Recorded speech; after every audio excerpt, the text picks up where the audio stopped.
Hey guys, this is The Legend of Zelda: The Wind Waker. Now, this came out on the GameCube, and they've had an HD remake of it for the Wii U, and so they have an HD version of it. This is the original GameCube version. I played this when it first came out on the GameCube, and it was a terrific game. And it has come to be known as one of the, the greater Zelda games. There are a lot of great Zelda games. You can't really pick one that's the best. Some people have their favorites, but this has come to be known as one of the greater Zelda games out there. It's a masterpiece. It's a classic, etc., etc. It's a great game. Now, there was some controversy at the time that this was released because this was coming in the, this is after the Ocarina of Time and Majora's Mask came out on the Nintendo 64, the previous generation console.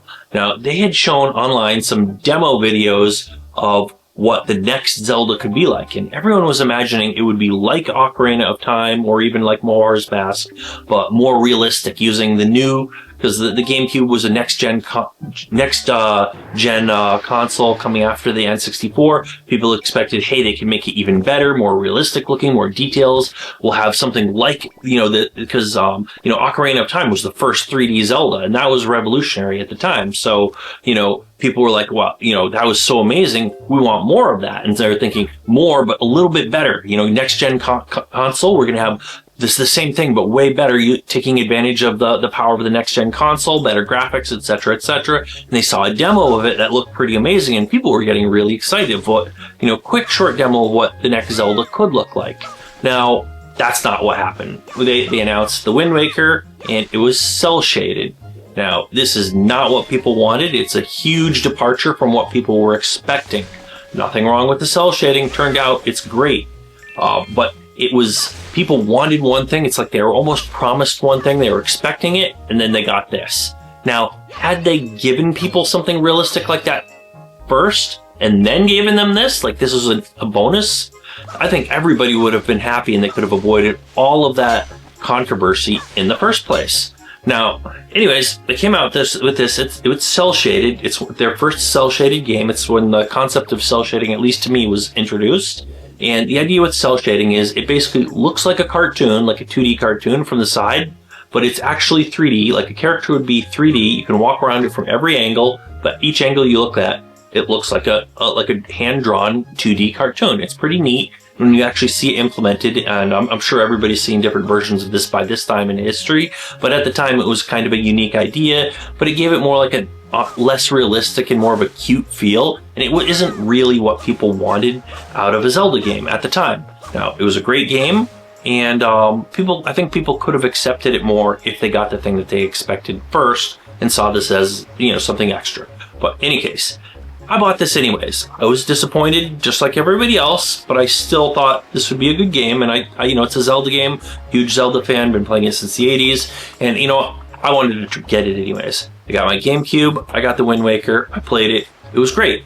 Now, I kind of didn't want it to be cel-shaded, but when you play it, it really looks really nice, and it's also it's not just that it's cel-shaded, but instead of being in the regular overworld like you would in other games, Zelda games in the past, you're in a flooded overworld, and you basically go from island to island in a boat. So it's a little bit different of a concept. So you combine that different concept together with the cel shading, and it's something a little different. So it's not it's something new and different, but it was very good, and they did a good job making that concept into a Zelda game. And a lot of the effects that they had in the game actually looked really amazing. It was actually really high quality 3D design and 3D animation, just really great 3D graphics, even though it's cel shaded, and the cel shading has its own charm too. But even considering that, it also looks good as a good 3D game. Just the 3D effects and everything looked really good. I remember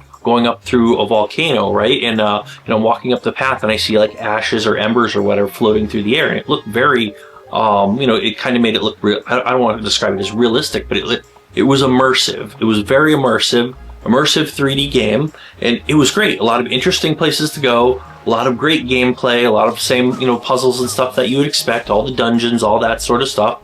Plus, you had some new things like riding your boat around and stuff. And some of the monsters in this game, believe it or not, were scarier than some of the more realistic looking monsters in older Zeldas and even in new Zeldas.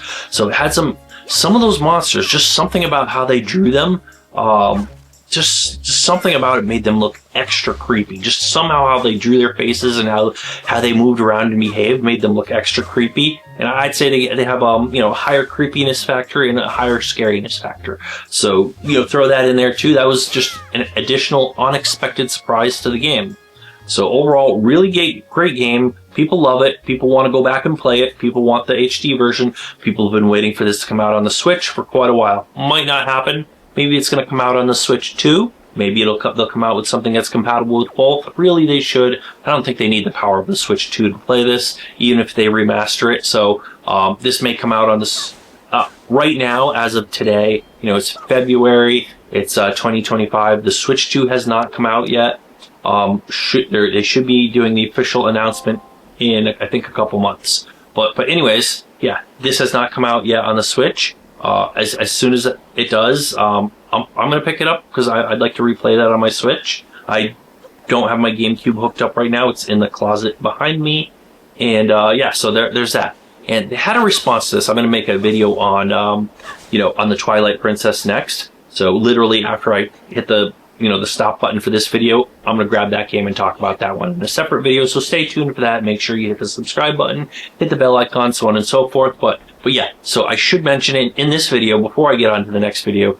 I should briefly talk about the next Zelda game, the Twilight Princess. Now, the Twilight Princess was kind of a reaction because a lot of fans had a negative reaction to this. Not everybody, but a lot of fans complained about it. And so they had to make another game called the Twilight Princess, where they did make it kind of more realistic looking. Not quite what people were expecting, but almost. A lot closer to what people were expecting.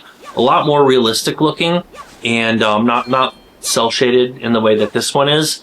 And it was it was not just that they made it realistic looking, they made it darker, a lot darker. Because this wasn't just that it's cel shaded, but it was also bright. And I don't think that was really the problem at all. I don't think people minded that this one was bright and cheery.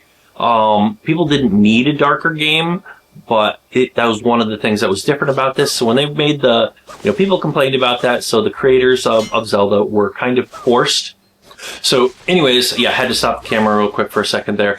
But yeah, as I was saying with this game, so yeah, they kind of reacted to this. So the makers of the Zelda series did not want to make they didn't want to make the Twilight Princess, but since they they had the reaction to this, they kind of had to sort of make up for it. So they kind of were pressured into making it. It was the game they didn't really want to make. I still think it was a really good game, and I love both of them, but they kind of tried to swing the pendulum the other way and go a little bit too far the other way. So they made it realistic and everything like people kind of expected, but they also made it a lot darker to just to swing the pendulum the other way, but they didn't really have to make it darker.